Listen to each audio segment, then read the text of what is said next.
This is Jenny English, and welcome to Interview IQ. This is a new channel designed to help job seekers like yourself land meaningful employment in a career field of your choice.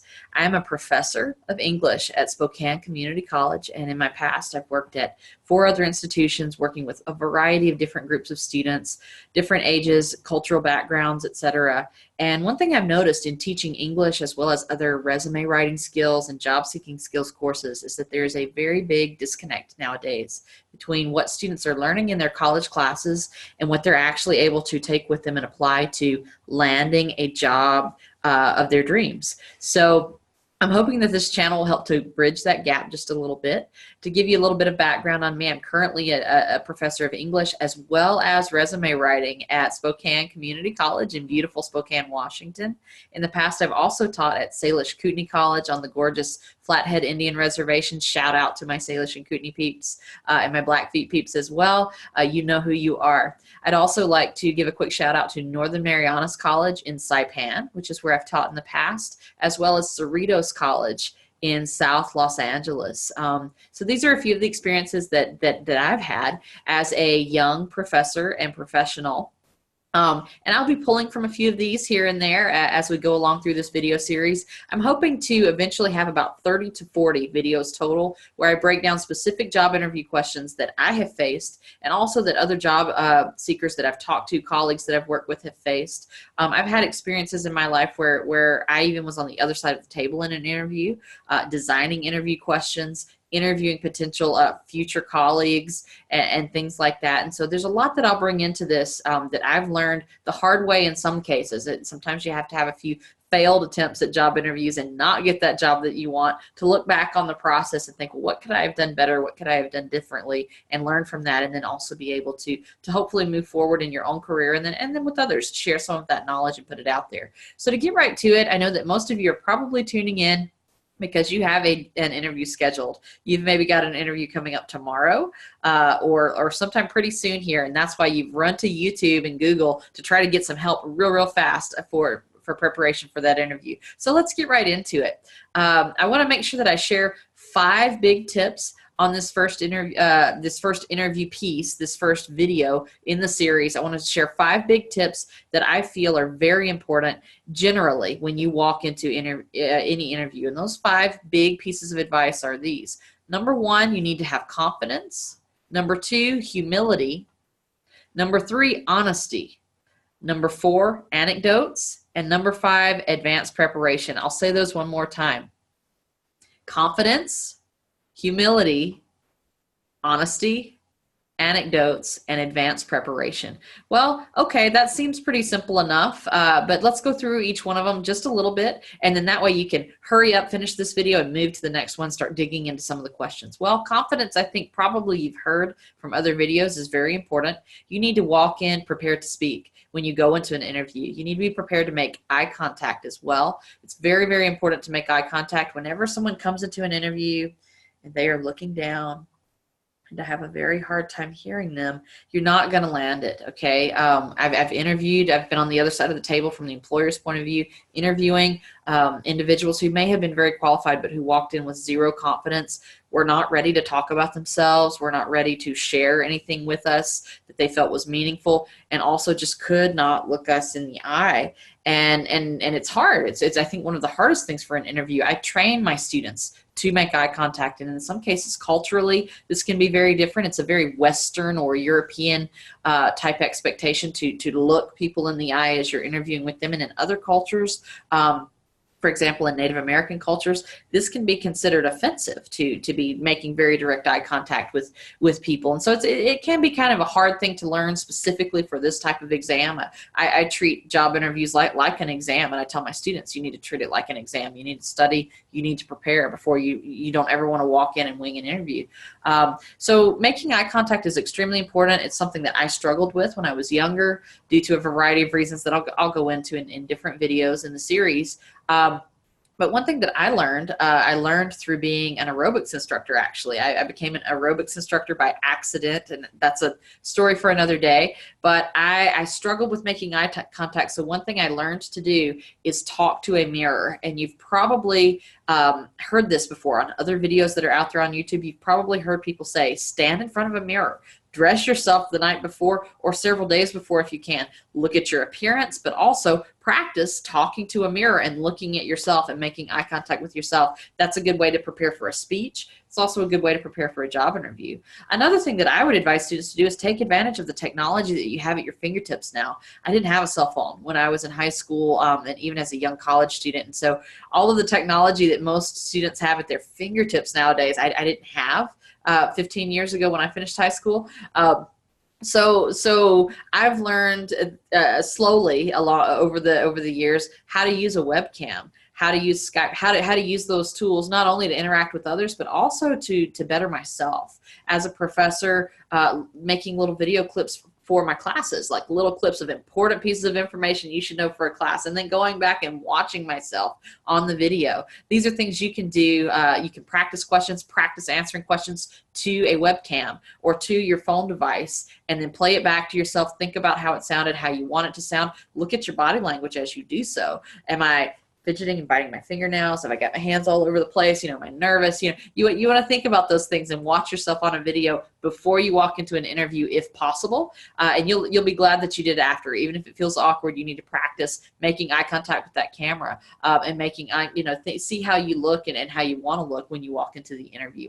Lastly, as far as eye contact is concerned and confidence, one thing that I learned to do is to play a game, basically, of memorizing the color of everyone's eyes in the room. So some interviews you're going to walk in and you're sitting across the table from just one person. In other cases, especially as you move closer to a longer term career, you're going to usually walk into a room and encounter 5 or 6 or more people. So one game that I play when I'm nervous and in a difficult situation, wanting to make sure I'm making good eye contact, is I subconsciously want to make sure that I'm able to identify the eye color of every single person in the room by the time I walk out. And so that means I have to look at each person who's in the room, just a little bit here and there, and keep my eyes moving. You don't want to stare somebody down, but make a little mental note to myself, oh, her eyes are blue. Oh, his are brown. Okay, and noticing little things about their face or things like that in a positive way, just to help you get in that habit of making eye contact. And that's one thing that I do personally, is as I try to look and just memorize everyone's eye color, so that when I walk out, I'm thinking, Scott had brown eyes, Julie had blue. Okay, it's a way for me to get to know everyone there and remember their faces, but it's also a way for me to make sure I'm making good eye contact and demonstrating confidence. Other things that you want to do in terms of demonstrating confidence is you want to make sure you shake everyone's hand, and you've probably heard people say that on other videos. You also want to make sure that you smile. And again, watching yourself in a mirror, watching yourself on a webcam or a video is going to help you determine if you're giving off the right types of facial expressions. If you look like you're really, really, really, really unhappy about being there, then chances are you're not going to get the job. You want to make sure that you're smiling a little bit, and that you're happy to be there, and that they're clearly able to see that you're happy to be there. You're exuding a little bit of confidence. Let me move past this one. We can always come back to it in another video, but I realize that many of you guys are on a timer here because you have an interview coming up soon. So let's move to point number 2, and that is humility. I think this one's very important. It might seem like an opposite. It might seem like confidence and humility, having both of those at the same time. Aren't those antonyms, Professor? They can be, but not necessarily. You always want to be humble. You always want to remember that you don't know everything. You don't ever want to make yourself out to be any bigger than what you are. You don't want to ever make yourself out to know more than what you know, to be more experienced than what you are. You want to be humble and always be self-aware of areas where you feel you could improve, areas where you feel you want to grow, areas where you feel like there's more for me. 5 years from now, 10 years from now, here's where I see myself. And those are common job interview questions, by the way. Where do you see yourself in 5 to 10 years? Very common job interview questions. So you always want to stay humble and realistically be thinking about those things. Where are a few areas that I could improve and stand to improve, and never be arrogant.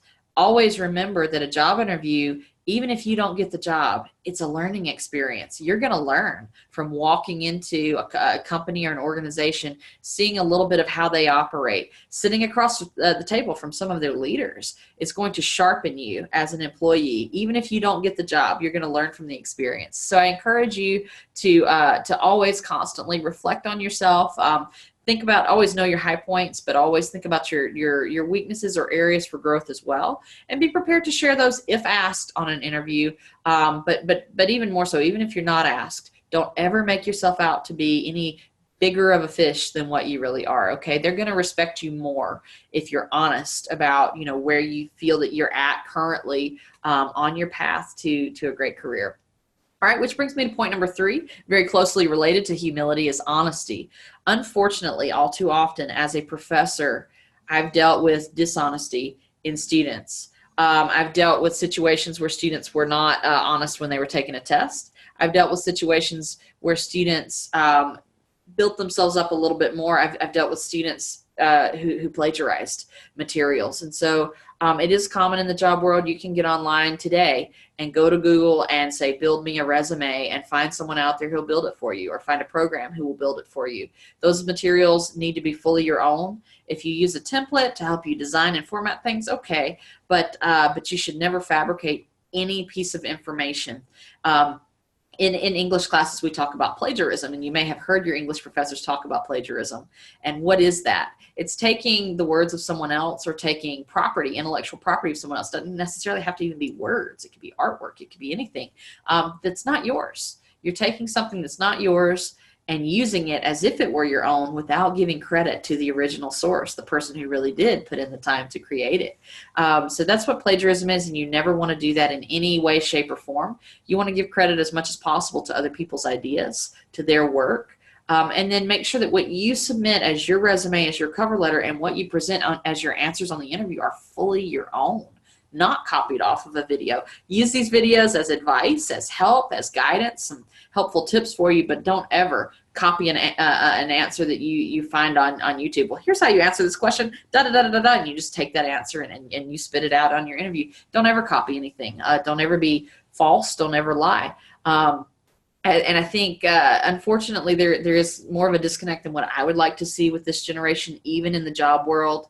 I've had students who turned in false resumes in classes, just downloaded it from the internet. It's findable. So what I tell students to realize is this: is if you are able to get on Google and pay $7.99 to download a free resume or download a free essay or whatever, I can find that too.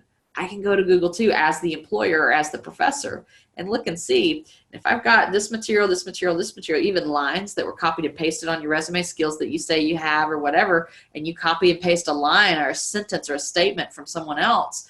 I can type in that same line on Google and find it.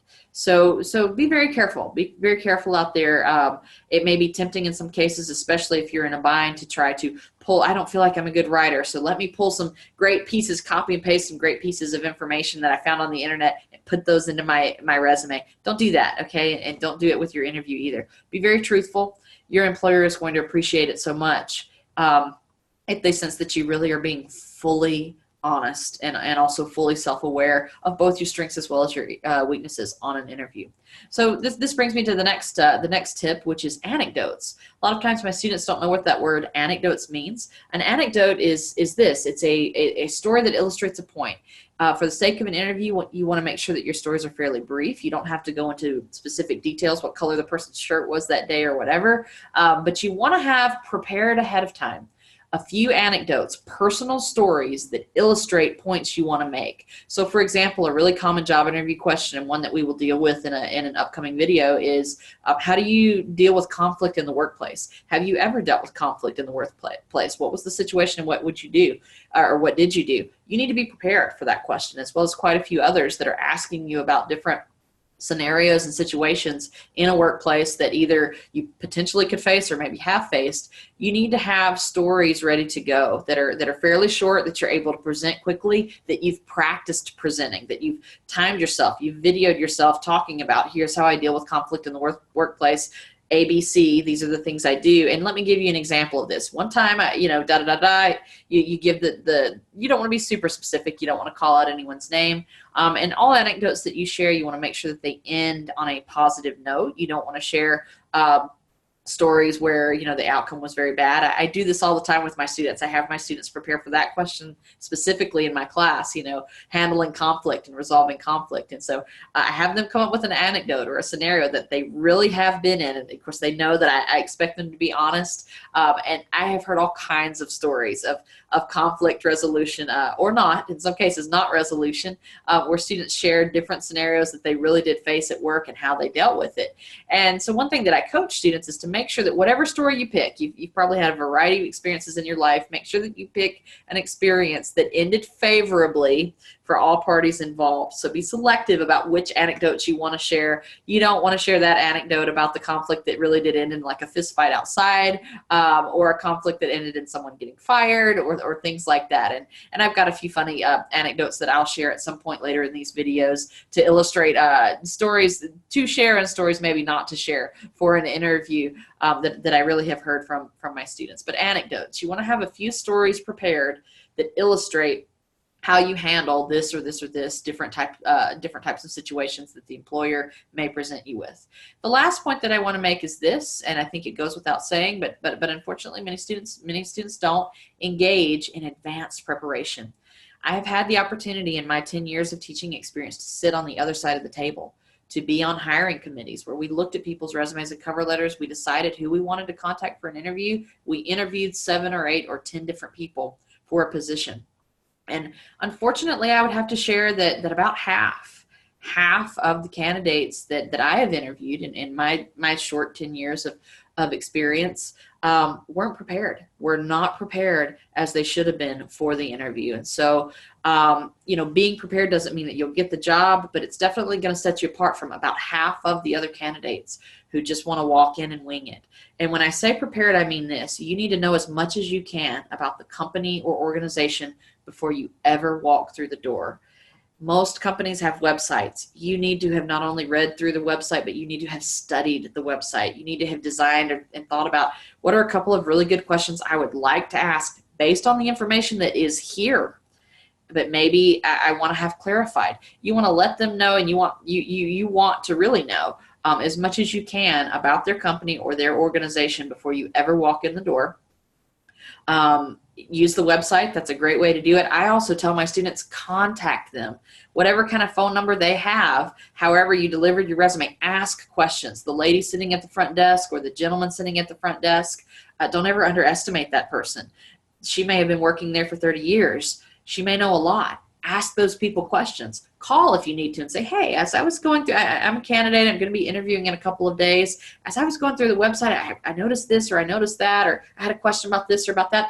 Ask that person and then sit back and listen. Let that person share with you a little bit of the inside knowledge that they've gotten from working for this company for years. It's going to do 2 things for you. Calling and asking some questions is going to help you prepare for the interview, but also it's going to help you to think about, do I really want to work here? And that's important too. So find out as much information as you can about the company itself before you go into the interview. Also engage in advanced preparation through some of the sources that are available online. I failed my first interview miserably, very, very badly. Cried a lot of tears after my first major job interview because I didn't do so well on questions that were super, super common. One of the questions I did very poorly on my first interview was, can you tell us about 3 strengths and 3 weaknesses? I was not prepared, did not know off the top of my head, had to think on the fly and gave the best answer I could. But what I didn't realize is that's an extremely common interview question. If I had gone to Google, if I had gone to YouTube, I might have come up with some guidance for what to do when the employer asks you about your weaknesses or asks you about your strengths. They're very common job interview questions. One website that I recommend to my students is monster.com. Monster has not only a lot of job postings there for employers, but it has a lot of interview tips and advice. I will do a screen share on a future video to screen share monster.com with you and kind of navigate through some areas that I think are helpful for job seekers, especially with question preparation. And if you decide to tune in and subscribe and like this video, go ahead and hit the subscribe button. I will be uploading about 1 video, possibly 2 per week, typically towards the end of the work week. I'm a professor during the week, but Friday, Saturday, Sunday, I will be uploading a video or 2 each week that breaks down a specific question and things that you want to think about as you prepare an answer. One last note on advanced preparation, so monster.com is something I recommend, is a journal. Go ahead and keep a journal. Write down some of your thoughts as you are thinking through and as you're practicing. What will I say if they ask me this question or this question? You're thinking about those things. Keep a journal. Make some notes to yourself.